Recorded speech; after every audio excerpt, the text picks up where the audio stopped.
여러분, 반세기 가까운 거의 47년이라는 긴 시간 동안 살아남은 회사가 있습니다. 그런데 지금 이 회사가 사라질지도 모르는 아주 중대한 기로에 서 있습니다. 오늘 이야기는 바로 이 기업이 왜 지금 우리의 주목을 받아야만 하는지에 대한 내용입니다. 1979년에 세워져서 무려 47년의 세월을 버텨온 기업, 바로 DHX 컴퍼니인데요. 아니, 어떻게 한 기업이 이렇게 오랫동안 버텨왔는데 상장 폐지라는 엄청난 위기에 처하게 된 걸까요? 이 기업의 47년 역사를 한번 쭉 파헤쳐 보면서 도대체 무엇이 이들을 벼랑 끝으로 몰았는지 같이 한번 살펴보겠습니다. 자, 먼저 이 회사의 과거부터 한번 들여다보죠. DHX 컴퍼니의 역사는요, 뭐랄까, 안정적인 성장의 이야기라기보다는 끊임없는, 때로는 정신없을 정도의 변신으로 가득 차 있습니다. 이 타임라인을 보시면 회사가 걸어온 변화무쌍한 길이 한눈에 들어옵니다. 1979년에 사무통신공업으로 시작해서 2008년에는 자전거 회사인 A모션으로, 그리고 2024년에는 지금의 DHX 컴퍼니로 이름을 바꿨죠. 수십 년에 걸쳐서 회사의 핵심 정체성이 얼마나 자주 바뀌었는지 정말 명확하게 알 수 있습니다. 네, 모든 것의 시작은 통신 판매업이었어요. 80년대에는 유망 중소기업으로 뽑힐 만큼 꽤나 탄탄하게 출발했습니다. 그런데 2010년대에 들어서면서 회사는 아메리칸 이글이라는 브랜드로 자전거를 만들고 유통하는 완전히 다른 모습의 기업으로 변신을 꾀합니다. 그리고 지금은요, 바이오와 헬스케어라는 또 다른 새로운 분야에 모든 걸 걸고 있습니다. 마치 한 사람이 세계적인 요리사도 되고 프로 운동선수도 되고 또 유명 피아니스트도 되려고 하는 것처럼 이 회사는 계속해서 새로운 정체성을 찾아 헤매온 거죠. 그렇다면 이 수많은 변신 끝에 현재 DHX 컴퍼니는 과연 어떤 사업들을 하고 있을까요? 그리고 이렇게 사업을 다각화한 게 과연 강점일까요? 아니면 오히려 약점이 되어버린 걸까요? 이 도넛 차트가 회사의 현주소를 아주 명확하게 보여줍니다. 보세요. 매출의 약 65%는 ICT 유통사업에서 나옵니다. 하지만 정말 중요한 핵심은 이거예요. 회사가 미래 성장 동력이라고 말하는 의료 바이오 사업 비중은 아직 25%에 불과하고 대부분의 수익이 사실상 마진이 낮은 유통업에서 나오고 있다는 점입니다. 사업 내용을 좀 더 깊게 들여다보면요. 와, 이건 더 복잡합니다. 식품부터 화장품, 전자담배까지 유통하는 게 주력 사업이고요. 혈액정화기나 뇌치료기 같은 첨단 바이오를 성장 동력으로 삼고 있죠. 심지어 아직 자전거 사업도 남아있고 게임 회사 투자까지 하고 있습니다. 회사의 자원이 얼마나 여러 곳에 흩어져 있는지 알 수 있는 대목이죠. 경제학에 경제적 해자라는 개념이 있습니다. 우리 회사만의 강력한 경쟁 우위를 뜻하는데요. 안타깝게도 DHX 컴퍼니는 너무 많은 분야에 발을 담그는 바람에 그 어떤 분야에서도 깊고 넓은 해자를 만들지 못한 상황입니다.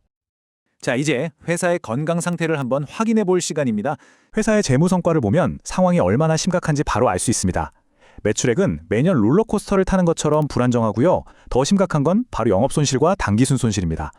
2018년 이후로 정말 단 한 해도 빼놓지 않고 계속해서 막대한 적자를 기록하고 있습니다. 특히 영업손실, 그러니까 회사의 핵심 사업 활동에서 발생하는 손실만 따로 떼어보면 상황은 더욱 명확해집니다.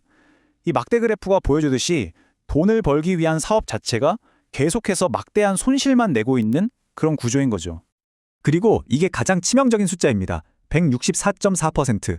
2024년 기준 부채 비율인데요.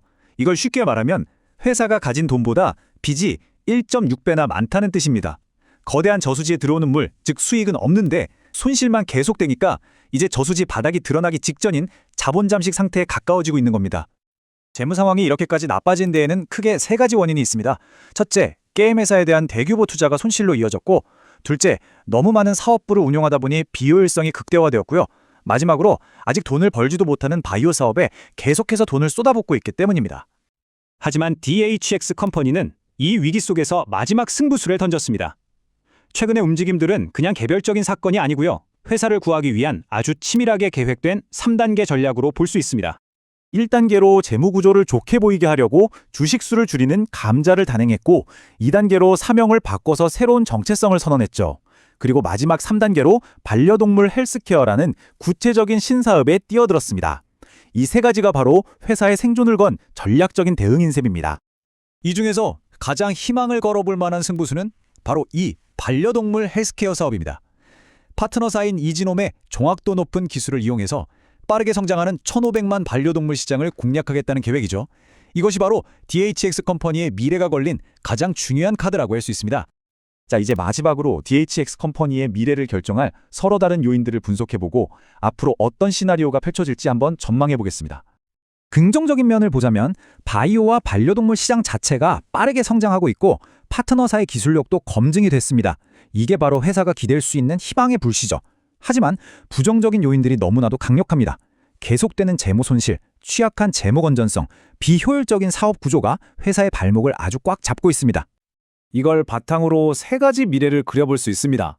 바이오 사업이 대성공하는 최상의 시나리오는 확률이 10%에 불과합니다.